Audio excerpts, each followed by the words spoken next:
My emotionally immature pattern was very reactive and very helicopter. And it hit me like a ton of bricks one night that the reason he wasn't sleeping wasn't because he had a sleeping issue.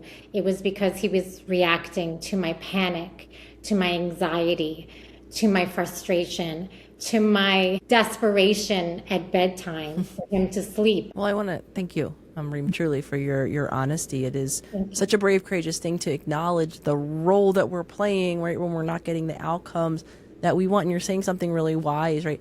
Knowing and doing are two separate things. A lot of parents weren't given the knowing that they needed to do differently, to become the parent that they want it to be. What though happens when that parent, right, hasn't learned themselves how to be with anxiety, how to be with fear, how to be with uncertainty? Those are things, again, that don't have the handbook, that are not just learned experiences in terms of information, but are learned through repetitive action. So if you were a parent then who was not raised in a home where emotions were spoke about, uncertainty and anxiety and all of the natural, flavors of the human experience, if we don't have the tools to be with that, then what happens in those moments are more driven by kind of threat-based responses, again, often very well-intentioned ones, but only create more frustration, more hopelessness, more guilt even,